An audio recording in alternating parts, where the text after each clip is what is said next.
이 지구상에 끊임없이 일어나는 것이 하나 있다면 전쟁일 것입니다.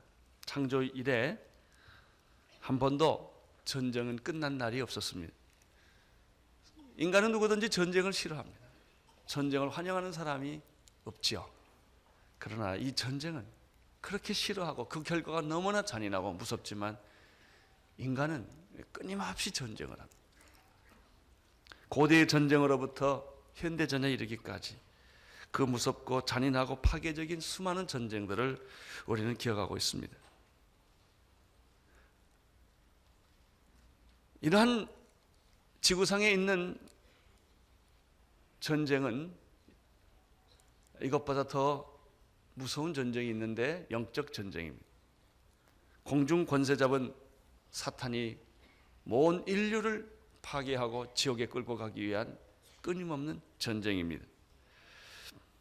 그러나 이 전쟁은 내 가까이 있습니다. 우리 가정 안에 있습니다. 부부가 전쟁하고 자녀들과 전쟁합니다. 아니, 그보다 더 가까이 있죠. 여러분 마음에 전쟁이 끊임없이 일어나고 있는데 내 마음에 있는 전쟁, 가정에서 일어나고 있는 전쟁, 직장이나 나라나 전 세계에 있는 모든 전쟁의 패턴이 똑같다는 것입니다. 싫어하는데 있는 거예요. 원하지 않는데 우리는 전쟁 안에서 매일 살아야 하는 것입니다. 여러분, 이 전쟁의 뿌리는 무엇일까요? 왜 이렇게 싫은, 원하지 않는 전쟁 안에 우리는 살아야만 할까요? 그 이유는, 그 뿌리는 죄라는 것입니다. 야고보서 1장 14절에 욕심이 잉태한 즉 죄를 낳고 죄가 장성한 즉 사망을 낳느니라. 죄인, 전쟁을 하는, 끊임없이 투쟁하고 죽이고 죽고 싸우는 그 인간 안에 뿌리 깊은 곳에는 욕망이 자리 잡고 있는 것입니다. 아브라함 당시에도 살벌하고 잔인한 전쟁들이 많이 있었다는 것을 오늘 본문을 통해서 우리가 보게 됩니다. 먼저 1절부터 3절까지를 읽겠습니다. 시작. 당시의 신할왕 아므라벨과 엘라살왕 아리옥과 엘람왕 그돌라오멜과 고임왕 디달이, 거기까지 끊어주세요. 오늘 네 왕이 나옵니다. 이 네 왕은 또한 동맹국을 맺은 첫 번째 그룹입니다. 고대 당시의 전쟁은 개인적인 전쟁이 아니라 동맹국을 만들어서 하는 전쟁이었습니다. 여기에 네 왕 중에서 대표격이 그돌라오멜이라는 왕입니다. 그러면 이 그룹과 싸우는 상대적인 그룹은 어떤 그룹일까요? 그것이 소돔 왕부터 시작합니다. 소돔 왕을 읽어주십시오. 소돔 왕 베라와 고모라 왕 비르사와 아드마 왕 스납과 스보임 왕 세메벨과 벨라 곧 소알 왕과 싸우니라. 두 그룹이 싸우는 것입니다. 그 장소는 시딤 골짜기, 지금으로 말하면 사해에 해당합니다. 여기에서 큰 전쟁이 아브라함 주변에서 일어난 것입니다. 지금이나 고대나 똑같이 싸움의 전쟁의 뿌리는 똑같고 싸움의 뿌리는 똑같고 싸움의 형태도 똑같습니다. 패싸움이라는 것입니다.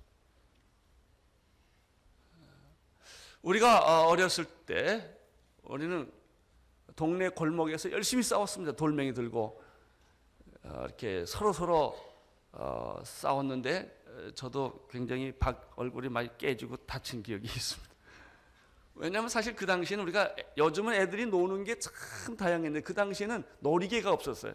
맨날 돌 가지고 논다든지 고무줄 끊고 돌아다닌다든지 이렇게 땅 뺏기를 한다든지 이렇게 해가지고 놀았는데 제일 재밌는 게 싸우는 거예요. 그런데 그 골목대장에서 싸우던 일들이 조금 발전하면 어떻게 되느냐? 학교 안에 들어가서 이제 국민학교를 다니니까 중학교를 다니면서 학교 안에서 패싸움을 또 하는 겁니다. 그 요즘 말하는 학교 폭력입니다. 거기는 언제나 보스 대장이 있고 중간 보스가 있고 항상 돈 갖다 주고 돌멩이 갖다 주는 또 이제 이렇게 심부름꾼하는 사람이 항상 있기 마련입니다. 그런데 이제 이렇게 우리가 학교에서 폭력이 없는 줄 알았지만 뿌리 깊은 폭력이 학교 조직 안에 있는데 이제 성인이 되면 어떻게 되냐면 성인이 되면 싸움을 끝내느냐? 안 그래요. 더 무섭고 잔인하게 어른들은 싸웁니다. 그것이 바로 깡패들의 세계인데 이 깡패 세계는 사탄의 세계와 아주 100% 일치합니다. 사탄의 조직은 깡패 조직과 운영 원칙이 똑같습니다. 깡패들은 좀 깡패같이 싸우는데 깡패같이 않게 싸우는 사람들이 정치하는 사람들입니다. 그러나 패턴은 다 똑같습니다.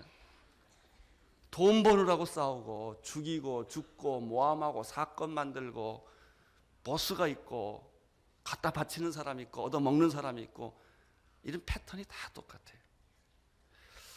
전쟁은 개인적인 차원이 아닙니다. 1대1의 싸움이 아니라 집안 싸움이고 집안끼리 싸우는 것이고 지역 싸움을 하는 거예요. 지역과 지역끼리 싸우는 것이고 정당과 싸우는 것이고 조금 더 나가면 부족끼리 치열하게 싸우는 것이 지금 그게 바로 남미, 지금 아프리카, 아시아 쪽에서 싸우고 있는 엄청난 싸움들이죠. 그 뒤에는 항상 보스 대리전을 하고 있죠. 그리고 나라와 나라끼리 싸웁니다. 이 패싸움, 우리 골목대장에서도 시작했던 이 패싸움의 원리 중에 하나는 정의가 없다는 것입니다.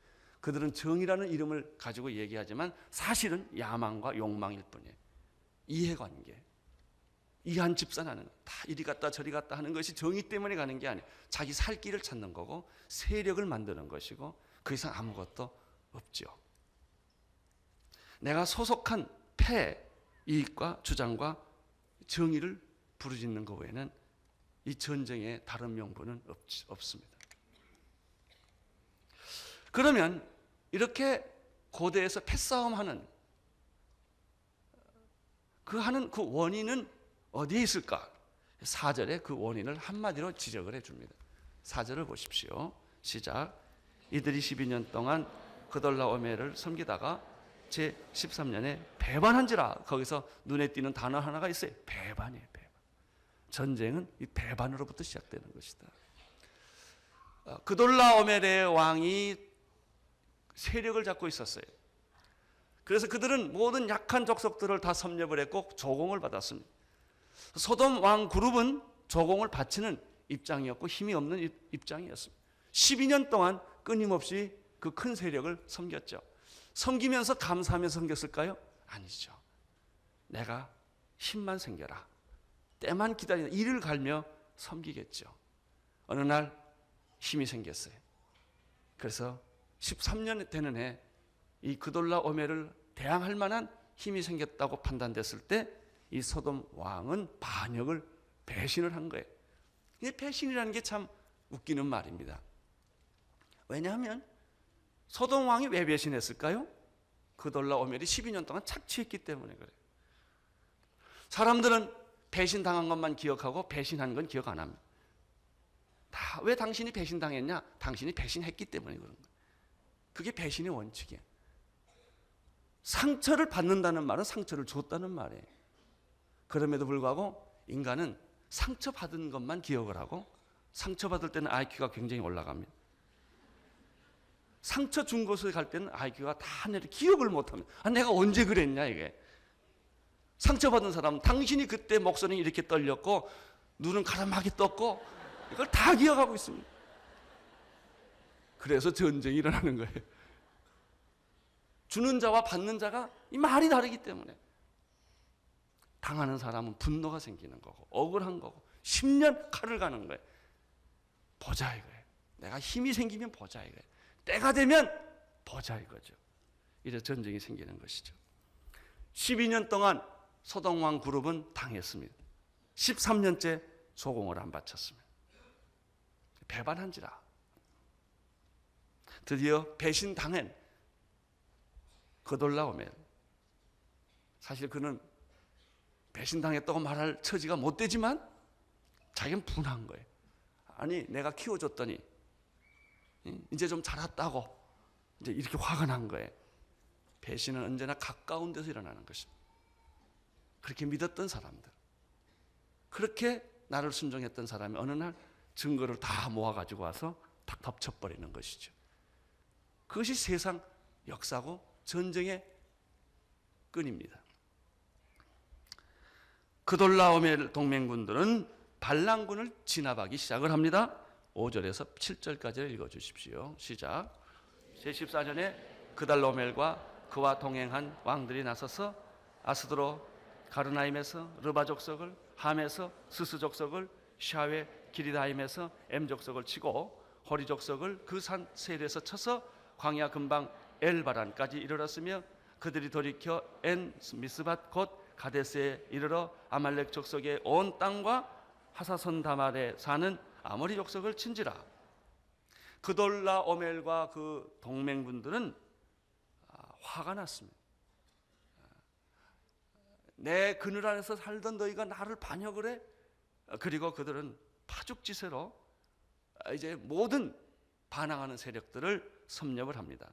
그들이 르바 족속, 스스 족속, 엔 족속, 호리 족속 쳤고 아말렉 족속과 아모리 족속까지 쳤다고 오늘 성경은 말하고 있죠. 그러나 이 그돌라 오멜 왕에게 배신을 반기를 들었던 소돔 왕은 어떻게 합니까? 소돔 왕은 혼자 하지 못하기 때문에 5 왕과 연합 전선을 펴는 것이죠. 그래서 두 그룹이 지금 싸우기 시작합니다. 8절을 보십시오. 시작. 소돔 왕, 고모라 왕과 아드마 왕과 스보임 왕과 벨라 곧 소알 왕이 나와서 시딤 골짜기에서 그들과 드디어 접전, 이제 들이 붙기 시작을 했습니다. 여러분, 싸움이 일어나면 어떤 일이 생깁니까? 죽기 아니면 살기입니다. 전쟁이라는 것은 몇 가지를 잃어버린 게 아니다. 모든 걸 다 잃어버립니다. 자, 9절을 보십시오. 곧 5 왕이 엘람 왕, 그돌라오멜 왕, 고임 왕, 디달과 시날 왕, 아므라빌과 아라셀 왕, 아리옥 4 왕이 뭐 했어요? 접전하고 그 다음에 교전이 시작이 되었습니다. 일단 전쟁이 일어나면 누군가 죽습니다.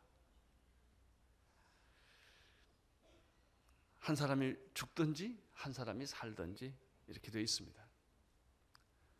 여러분, 제일 전쟁 중에 좋은 것은 둘 다 이기는 겁니다. 윈윈 게임을 하는데 부부는 누가 이기면 큰일 납니다. 부부싸움 하시는데 남편이 이겨도 사고고 아내가 이겨도 사고가 납니다. 둘 다 이기시기를 축원합니다. 그게 화해라는 것입니다. 10절을 보십시오. 시작. 시딤 골짜기에서 역청구덩이가 많은지라 소돔 왕과 고모라 왕이 달아날 때 군사가 거기 빠지고 그 나머지는 산으로 도망하며 결국 판정이 났습니다. 배반을 했던 소돔 왕 그룹은 패했고, 그리고 공격을 시도했던 그돌라오멜의 왕은 승리를 했습니다. 그래서 패자들은 이제 역청에 빠지고 산으로 도망가게 됩니다. 여러분, 전쟁에서 패해서 도망가는 군인의 초라함을 아십니까? 비참한 신세, 처절한 처지가 되는 것이죠. 저희 가족은 6.25 때 피난 나온 가족이었고, 저는 그때 부모님의 손에 끌린 어린아이였습니다. 피난민의 삶이란 실로 비참한 것이죠. 재산도 집도 다 빼앗기고 정처 없이 하나님만 바라보고 살아가는 것들을 우리 민족은 경험을 했습니다. 그것이 피난살이요, 포로 생활이요. 우리 일제시대 때 포로 생활도 우리 선배들이 다 경험을 했죠. 저는 지금도 이 바다에다가 밥 말아가지고 간장 쪄서 먹는 게 그렇게 맛있어요. 그 피난 시절 음식이죠. 주먹밥. 그래서 주먹밥에다 깨 묻혀가지고 주면 그거 하나 가지고 한꺼번에 먹자니까 너무 아까워가지고 조금씩 뜯어 먹는, 그게 다 피난살인 거예요.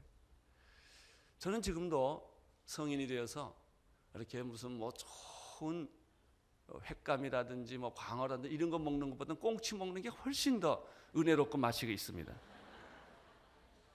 이런 그런 서민들이 먹던 음식에 우리가 너무 이렇게 익숙해 있기 때문에 그걸 먹으면 밥 먹는 것 같아요. 이렇게. 그 다 피난 시절의 얘기예요. 어디 침대가 있었습니까?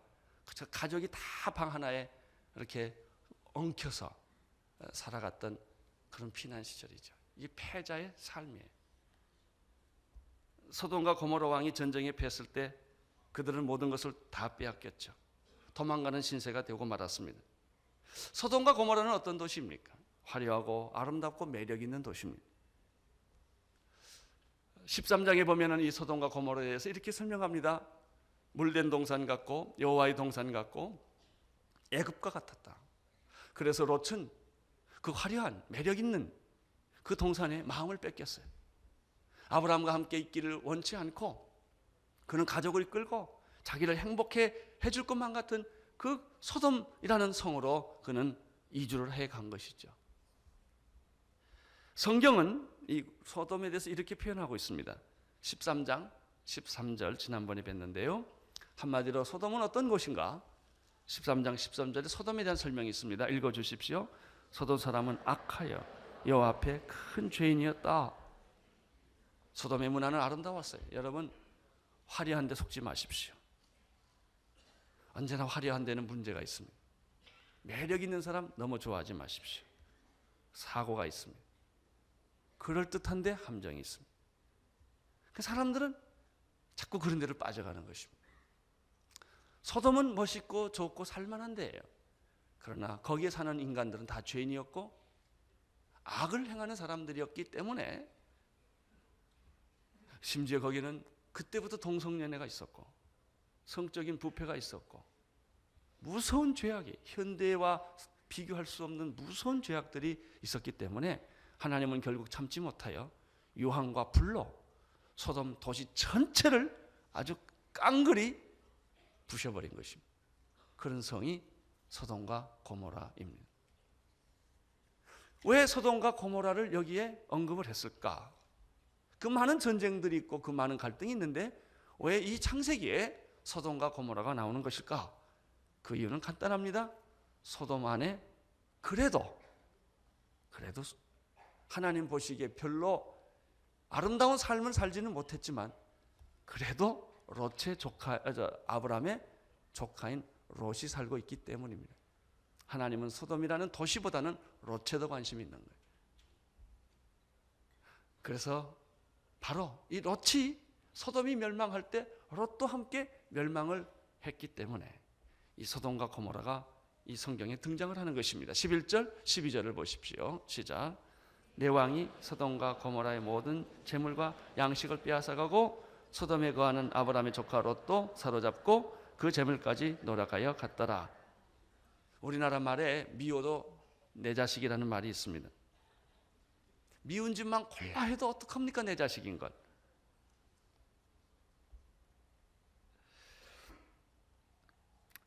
소돔과 고모라가 멸망할 때 그 안에 아브라함을 떠나서 살았던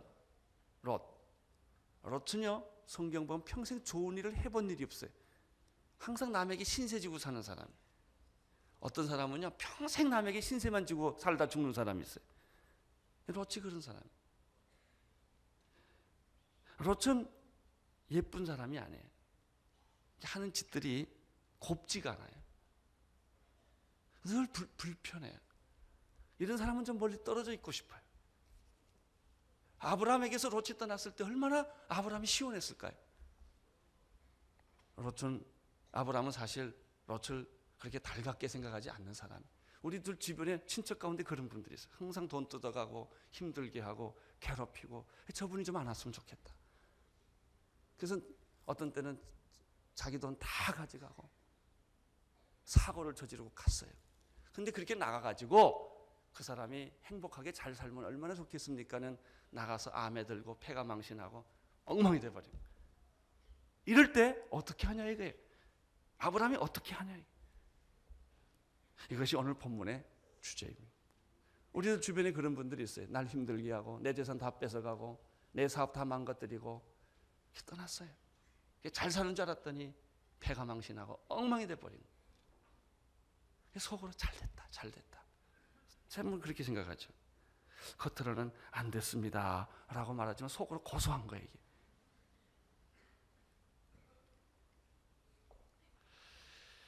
그렇지만 믿음의 사람 아브라함은 이런 상황에 부딪혔을 때 롯에 대해서 어떤 태도를 취하느냐 하는 것입니다.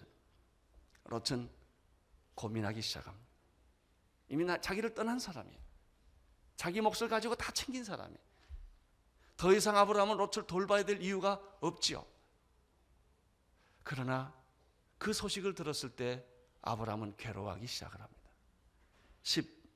1절 읽어주십시오. 시작. 13절입니다. 미안합니다. 도망한 자가 와서 히브리 사람 아브라함에게 고하니 때에 아브라함이 아모리 족속 마므리 상수리 숲을 근처에 거하였더라. 마므리는 에스겔의 형제여 또 아넬의 형제라. 이들은 아브라함과 동맹한 자였더라.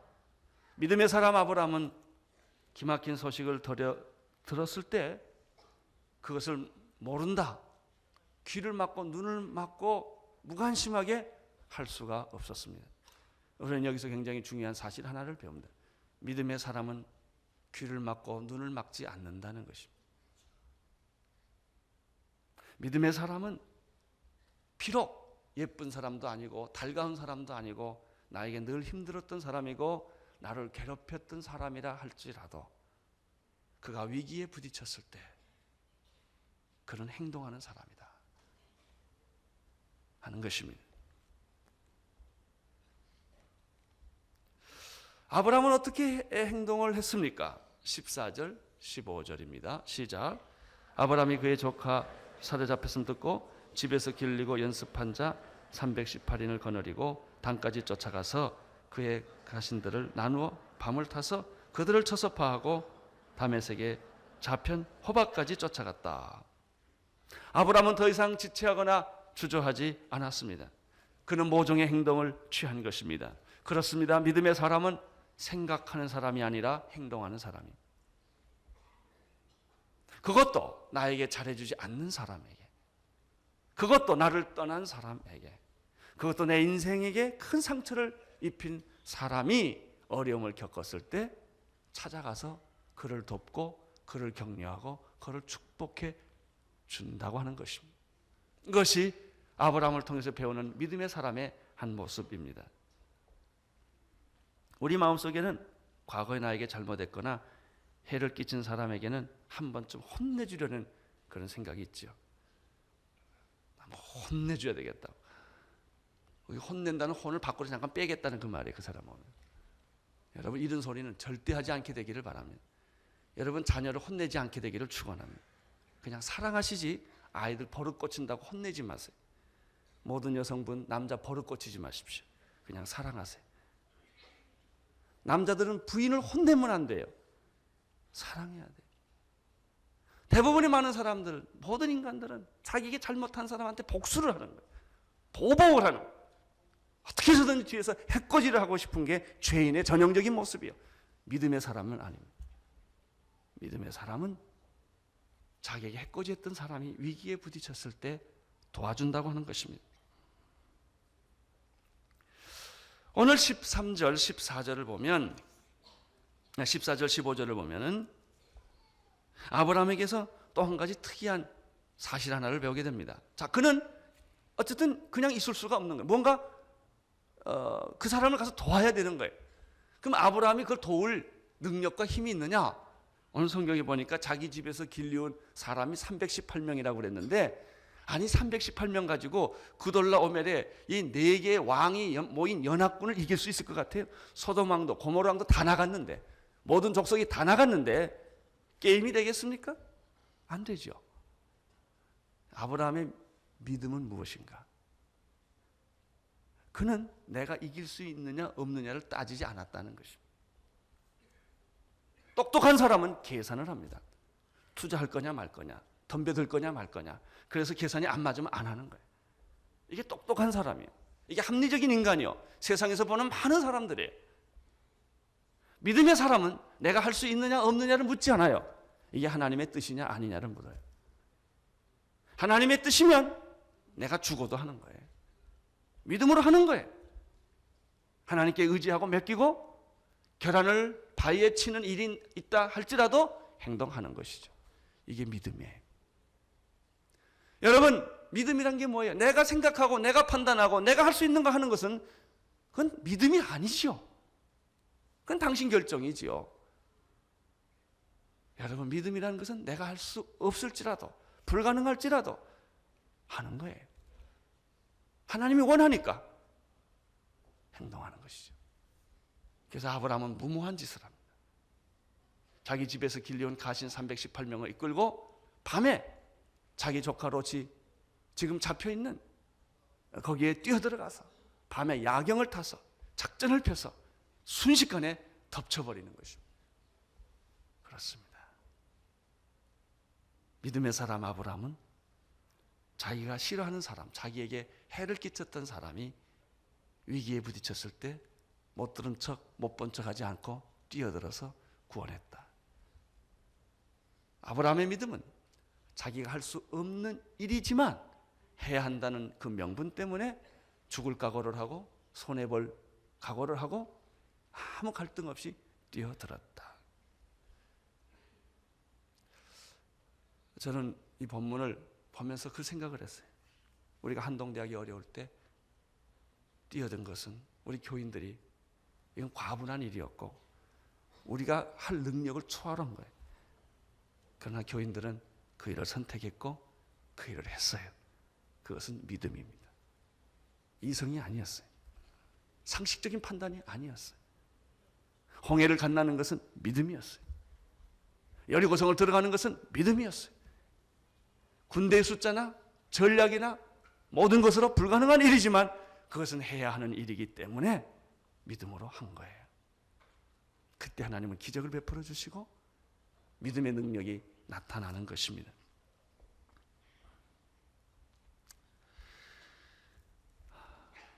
아브라함은 318명을 데리고 비록 적은 숫자고 상대방과 이길 수 없는 그런 세력이지만 그는 믿음으로 하기로 결정하고 밤에 야경을 타서 공격을 해서 결국 고난 중에 역경 중에 위기 속에 있는 자기의 조카 롯을 구해내고 맙니다. 만약 이때 아브라함이 감정으로 했다면 못했을 것입니다. 기분으로 했다면 못했을 것입니다. 그것이 믿음입니다. 만약 아브라함이 자기가 가지고 있는 능력을 계산했다면 못했을 것입니다.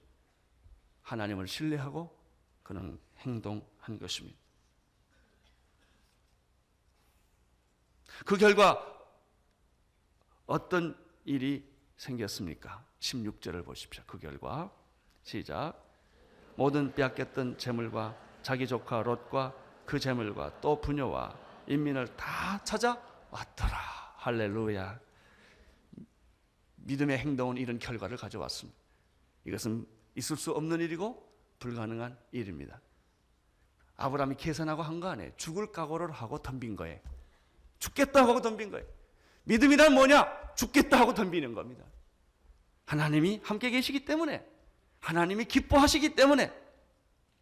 여러분, 선교사는요, 선교사로 가기를 결정하고 1년 안에 떠나야지 안 떠나면 안 떠나집니다.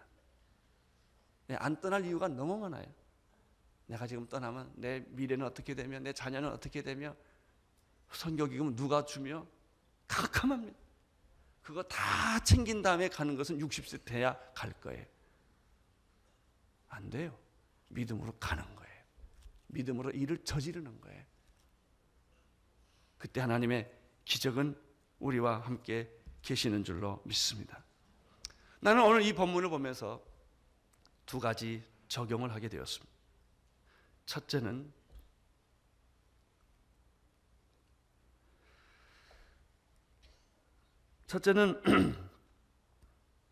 밉고 보기 싫고 보고 싶지 않는 북한이에요.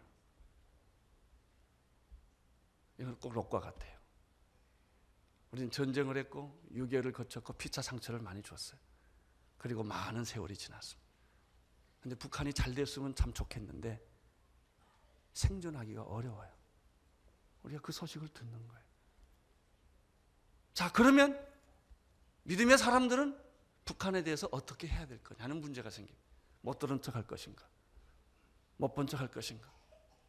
우리가 도와주면 잠수정 보내고 굶는다 그러면서 미사일 쏘고 그 정치적 행패는 깡패 같은 거죠. 우리가 뭘 도와주면 군인들 다 먹여버리고 말이죠. 이런 사람은 어떻게 도와줘야 되냐 하는 문제가 생깁니다. 우리는 최근에 수년도 사이에 북한에 대한 많은 소식 또 영상을 봤습니다. 대홍수, 대기근, 상상을 초월한 굶주림, 지구상에 이런 나라가 없을 것처럼 비참함. 우리는 그런 얘기를 계속 듣습니다. 북한의 어린아이들.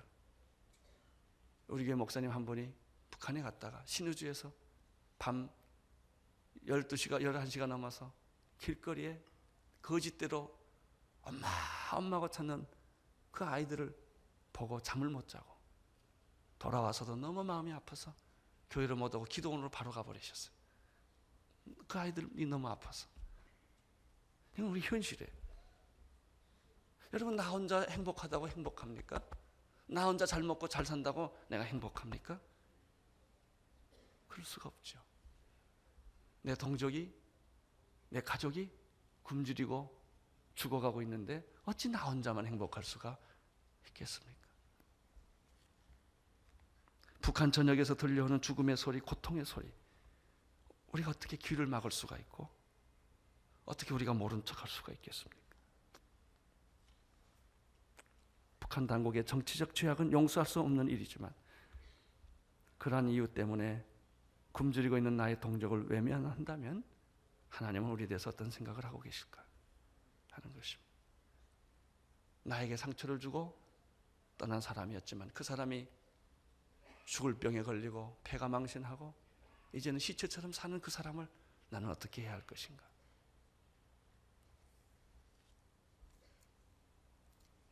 주님은 오늘 이 아침에 우리에게 묻는 거예요. 저는 정치적으로 이런 얘기를 드리는 것이 아닙니다. 햇볕 정책을 합니다. 우리나라에서. 북한과 어떻게 접촉해 보려고. 나는 햇볕 정책이 아니라 태양 정책을 써야 된다고 생각합니다. 여러분, 아브라함이 롯을 도와줬다고 롯이 땡큐를 했을까요? 회개했을까요? 거듭났을까요? 새로워졌을까요? 아니에요. 롯은 롯이요.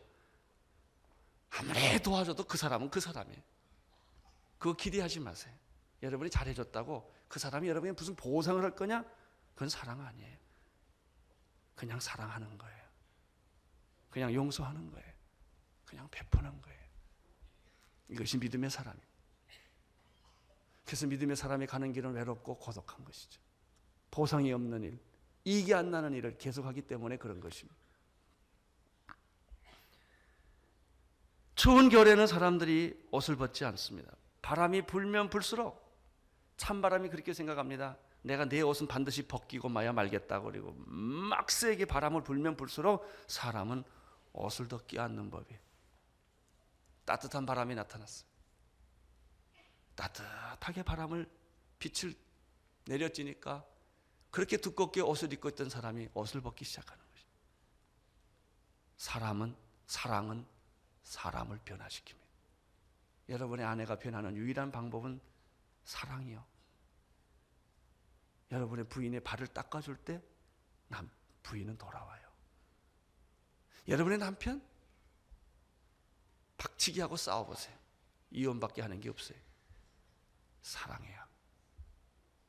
그것밖에는 해결의 방법이 없어요. 여러분 자녀들 혼내서 자녀들이 돌아와요? 아니에요.